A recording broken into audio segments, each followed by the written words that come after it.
Phone പേ ഉപയോഗിക്കാത്ത മറ്റൊരാളുടെ അക്കൗണ്ടിലേക്ക് എങ്ങനെയാണ് നമ്മുടെ ഫോണിലുള്ള ഫോൺ പേ എന്ന് പറയുന്ന ആപ്ലിക്കേഷൻ ഉപയോഗിച്ച് പൈസ ട്രാൻസ്ഫർ ചെയ്യുന്നത് എന്നാണ് ഈ വീഡിയോയിൽ കാണിക്കുന്നത്. അതുപോലെ ഫോൺ പേ എന്ന് പറയുന്ന ആപ്ലിക്കേഷൻ ഇതുവരെയും നിങ്ങൾ ഇൻസ്റ്റാൾ ചെയ്തിട്ടില്ല എങ്കിൽ അത് ഇൻസ്റ്റാൾ ചെയ്യുന്നതിനുള്ള ലിങ്ക് ഈ വീഡിയോയുടെ ഡിസ്ക്രിപ്ഷൻ ബോക്സിലും കമൻറ്റ് ബോക്സിൽ ആദ്യവും കൊടുത്തിട്ടുണ്ട്. അതിൽ ക്ലിക്ക് ചെയ്തുകൊണ്ട് നിങ്ങൾക്ക് ആപ്ലിക്കേഷൻ ഇൻസ്റ്റാൾ ചെയ്യാവുന്നതാണ്.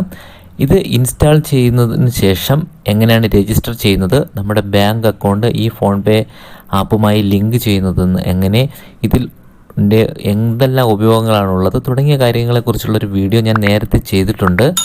ആ വീഡിയോയുടെ ലിങ്ക് ഈ വീഡിയോയുടെ ഡിസ്ക്രിപ്ഷൻ ബോക്സിലും അതുപോലെ ഈ വീഡിയോയുടെ അവസാനവും ഈ വീഡിയോയുടെ ഐ ബട്ടണിലും കൊടുത്തിട്ടുണ്ട്. അതിൽ ക്ലിക്ക് ചെയ്തുകൊണ്ടും നിങ്ങൾക്ക് കാണാവുന്നതാണ്.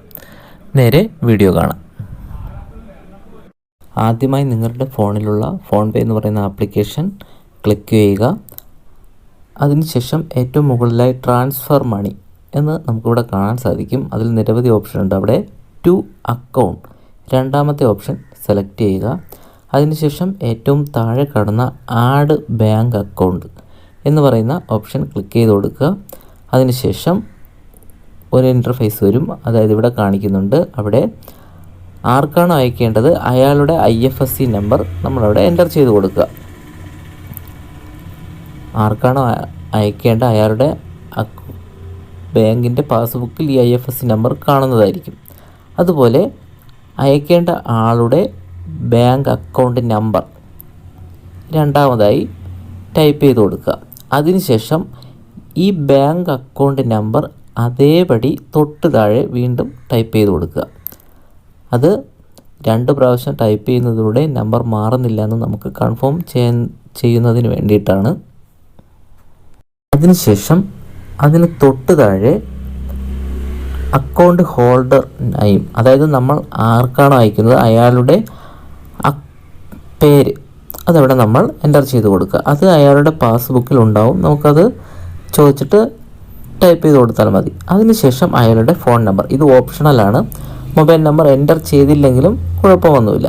അതുപോലെ നിക്ക് നെയിം, അത് നമ്മൾ ഒരു പേര് സെലക്ട് ചെയ്യുന്നതാണ്. അതായത് വീണ്ടും നമ്മുടെ ഫോൺ പേ വഴി നമുക്ക് അയക്കുന്നതിന് വേണ്ടി ഈ പേരടിച്ചിട്ട് കഴിഞ്ഞാൽ പിന്നെ കാണുന്നതിന് വേണ്ടിയിട്ടാണ്. അതിനുശേഷം ഇതില്ല എങ്കിലും പ്രശ്നമൊന്നുമില്ല. അതിനുശേഷം കൺഫേം എന്ന് പറയുന്ന ബട്ടൺ ക്ലിക്ക് ചെയ്ത് കൊടുക്കുക, ഏറ്റവും താഴെ കാണുന്ന. അപ്പോൾ ഇങ്ങനൊരു ഇൻ്റർഫേസ് വരും. ഇവിടെ നമുക്ക് എത്ര രൂപയാണോ അയക്കേണ്ടത് ആ എമൗണ്ട് അവിടെ എൻ്റർ ചെയ്ത് കൊടുക്കുക. ഞാനിവിടെ എക്സാമ്പിളായി ഒരു 2000 രൂപ ടൈപ്പ് ചെയ്യുന്നുണ്ട്. നിങ്ങൾക്ക് എത്ര രൂപയാണോ മറ്റൊരാളുടെ അക്കൗണ്ടിലേക്ക് അയക്കേണ്ടത് ആ തുക അവിടെ എൻ്റർ ചെയ്ത് കൊടുക്കുക.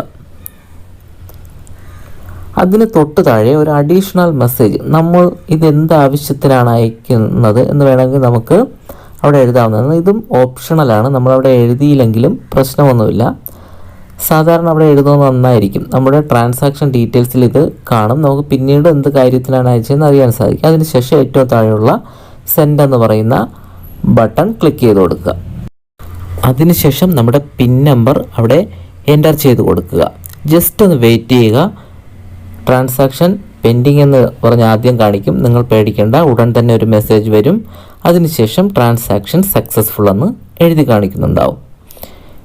ഇങ്ങനെ വളരെ എളുപ്പത്തിൽ നമുക്ക് മറ്റൊരാളുടെ അക്കൗണ്ടിലേക്ക് അക്കൗണ്ട് നമ്പർ ഉപയോഗിച്ച് പൈസ ട്രാൻസ്ഫർ ചെയ്യാവുന്നതാണ്.